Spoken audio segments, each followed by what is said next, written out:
Ok,សួស្តីអ្នកនរគ្នាចឹងឥឡូវយើងតមកពាក់ព័ន្ធជាមួយនឹងការរកបរិមាណការងារថ្នាំរបស់យើងអញ្ចឹងមុននឹងចូលទៅដល់ការរកបរិមាណខ្ញុំចង់បង្ហាញឲ្យយើងបន្តិចពាក់ព័ន្ធជាមួយនឹងការវាស់វែងណាអញ្ចឹងនេះជាកុងត្រានៅក្នុងការងារថ្នាំជាមួយនឹង supply ខាងថ្នាំអញ្ចឹងនៅក្នុងហ្នឹងលេខ1គាត់និយាយពីតម្លៃនិងបទដ្ឋានបច្ចេកទេសអញ្ចឹងណា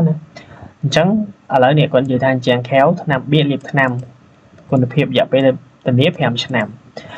អញ្ចឹងបច្ចេកទេសនៅក្នុងការលាបរបស់គាត់គឺគាត់បៀក Smart Coat 3ជាន់Sealer 1ជាន់ជាមួយនឹងលាបថ្នាំសម្រាប់2ជាន់អញ្ចឹងមានតម្លៃប៉ុណ្នេះយ៉ាងទៅក្នុង1ការ៉េ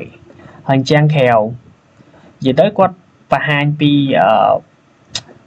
ពាក់ព័ន្ធមួយ warranty ពាក់ព័ន្ធជាមួយវិធីសាស្ត្រនៅក្នុងការធ្វើថ្នាំហ្នឹងអញ្ចឹងណាហើយតម្លៃរបស់គាត់ប៉ុណ្ណឹង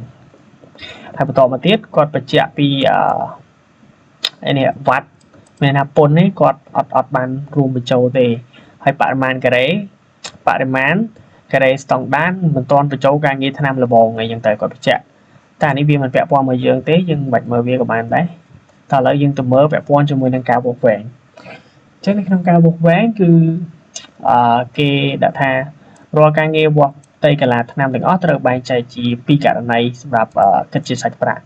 អញ្ចឹងករណីទី1ត្រូវកើតជាម៉ែត្រការ៉េក្នុងករណីជាងលាតណាវាអត់មានក្បាច់អត់មានអីអញ្ចឹងគេគិតជាការ៉េប៉ុន្តែករណីមួយទៀតគេត្រូវវាស់ម៉ែត្រដើរឬក៏ម៉ែត្រខ្សែហ្នឹងដោយសារតែវាមានករណីដូចខាងក្រោម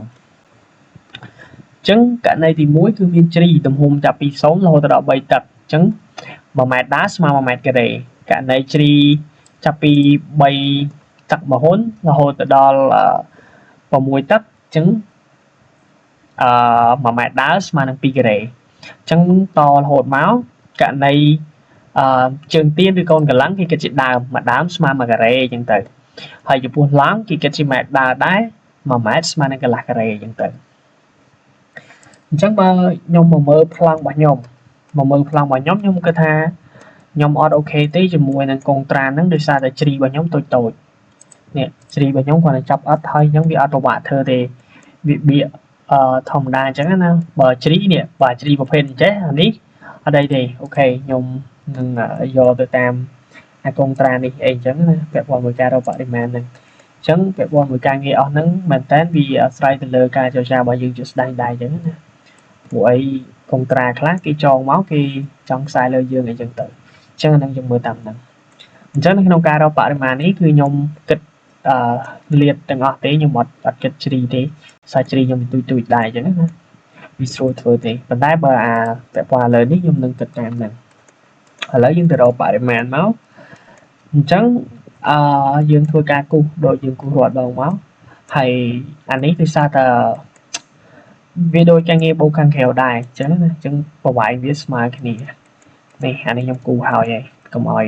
វីដេអូនឹងវាវែងដោយសារវាយើងចំណាយពេលគូសអញ្ចឹងទៅប៉ុន្តែខ្ញុំបញ្ជាក់គ្នាយើងបន្តិចពាក់ព័ន្ធជាមួយជ្រីនេះដោយសារខ្ញុំគូសតែអញ្ចឹងណាបានជ្រីវេរ៉ុងដាអញ្ចឹងវេរ៉ុងដានេះយើងត្រូវបៀនេះសិតតែយើងត្រូវបៀថ្នាំនេះបៀថ្នាំហើយបើយើងមើលពី section នេះវាត្រូវបៀមកចេះទៀតនេះប៉ុណ្ណេះចានេះសិតតែត្រូវបៀថ្នាំអានេះបើគ្នាយើងមានពេលច្រើនគ្នាយើងព្យាយាមរកវាទៅណាបើខ្ញុំគូសតែអញ្ចឹងយកទេអានេះក៏ខ្ញុំបញ្ជាក់មួយគ្នាយើងឲ្យហើយព្រោះអីកាលណាតែយើងកាន់តែរកឲ្យ secret អញ្ចឹងនៅពេលដែលយើងធ្វើការវាកាន់តែស្រួលដែរអញ្ចឹងណាតោះឥឡូវខ្ញុំគូសហើយអញ្ចឹងខ្ញុំយកទៅបំពេញក្នុងតារាងរបស់ខ្ញុំអញ្ចឹងតារាងនេះខ្ញុំ copy មកពីនោះទេគាត់ខ្ញុំដូរឈ្មោះមួយចំនួនអញ្ចឹងឥឡូវយើងចាប់ផ្ដើមចេញពីប្រវែងចំតដី51ម៉ែត្រកម្ពស់យើងទៅមើលកម្ពស់មកកម្ពស់របស់ខ្ញុំគឺ3ម៉ែត្រដោយសារខ្ញុំគិតមកត្រឹមនេះមក3ម៉ែត្រអូខេអញ្ចឹងយើងបាន153ការ៉េហើយចំតដីរបស់ខ្ញុំគឺអត់មានopening សម្រាប់ដកទេដោយសារតែវាចិត្តទាំងអស់អញ្ចឹងណាមួយជុំអញ្ចឹងអត់មាន opening ដកទេអញ្ចឹងខ្ញុំចាប់ផ្ដើមទៅជាន់ទី1ជាន់ទី1 59.2 ម៉ែត្រ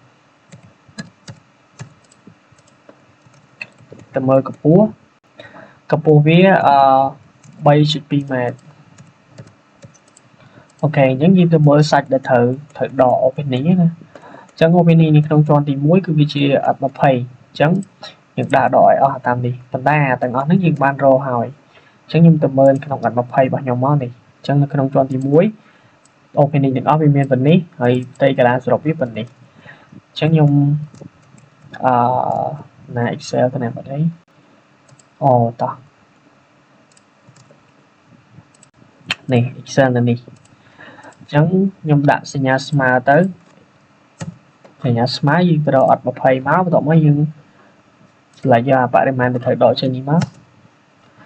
ចឹងនៅកន្លែងនេះដោយសារតែវាដកនេះ J8 នេះទំហំកន្លែងនេះចឹងខ្ញុំដាក់មកខ្ញុំធ្វើដូចរាល់ដងទៅអានេះខ្ញុំគុណនឹង1ដោយសារដកតែមួយខាងហ្នឹងណាអូខេអញ្ចឹងវាដកឲ្យយើងហើយ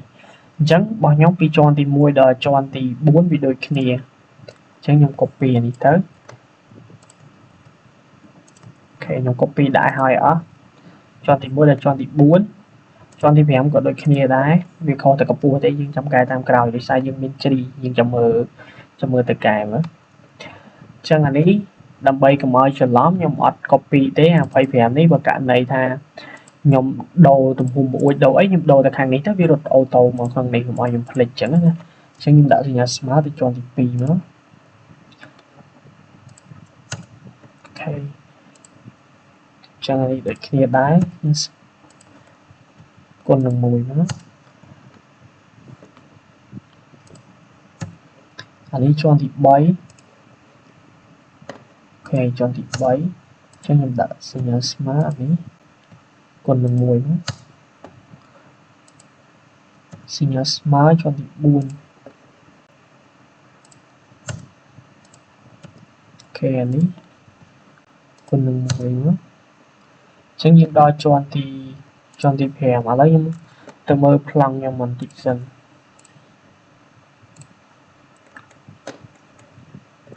ខ្ញុំទៅមើលជ្រីដែលខ្ញុំចង់គិត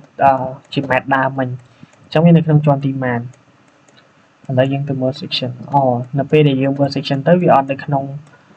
ជាន់ទី5ទេវានៅក្នុងជាន់ទី6នោះដោយសារវាផុតអានេះហើយអញ្ចឹងឥឡូវយើងចាំទៅគិតនៅក្នុងជាន់នោះក៏បានដែរអញ្ចឹងជាន់ទី5នេះខ្ញុំគិតដូចគ្នាសិនអញ្ចឹងខ្ញុំដាក់សញ្ញាស្មើទៅជាន់ទី5អូខេគុណនឹង1អញ្ចឹងខ្ញុំបានបរិមាណប៉ុណ្នេះ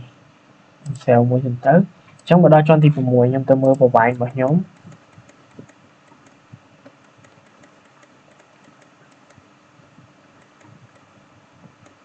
ជាន់ទី6 53.6 53.6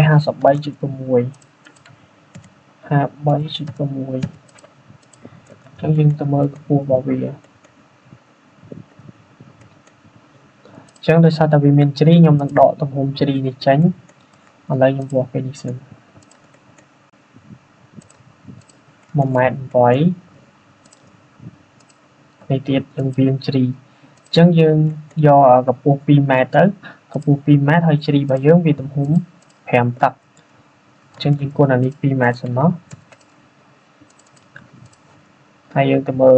សាច់អញ្ចឹងដែលយើងត្រូវដកមកមានណាជាន់ទី6អញ្ចឹងយើងមានដែរគឺ 6.66 ម៉ែត្រការ៉េ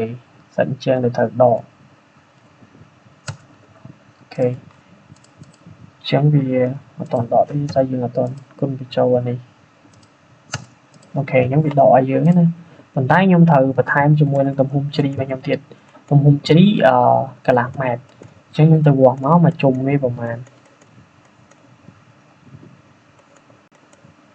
នេះទំហំជ្រីនេះក៏ 53.6 ម៉ែត្រដែរអញ្ចឹងយើងដាក់ 53.6 មកប៉ុន្តែអីដែលយើងគុណឲ្យចេញជាការ៉េគឺនេះយើងទៅមើលទៅតាមខ្ញុំយកកុងត្រាជាឧទាហរណ៍មកនេះមកអញ្ចឹងវានៅក្នុងចន្លោះនេះអញ្ចឹងមានន័យថា1ម៉ែត្រស្មើនឹង2ការ៉េអញ្ចឹងខ្ញុំកុំឲ្យឆ្កួរច្រើនខ្ញុំដាក់អានេះ2យកមកអញ្ចឹងវាស្មើប្រហែលគ្នាពាក់ព័ន្ធជាមួយនឹងម៉ែត្រដើរជាមួយនឹងម៉ែត្រការ៉េណាគឺយើងអញ្ចឹងវាខុសគ្នាច្រើនមែនតើព្រោះអី1ម៉ែត្រដើរស្មើនឹង2ម៉ែត្រការ៉េអញ្ចឹងដល់ពេលដែលអញ្ចឹងនេះយើងឡើងប្រវែងណាស់ហើយអញ្ចឹងលាតហើយ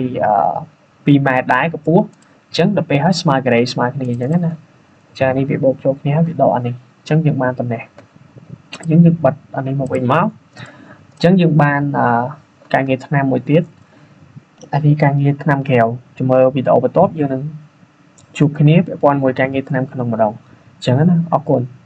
cho mơ khi giờ miền ấy xuống chăm sùa và thai máu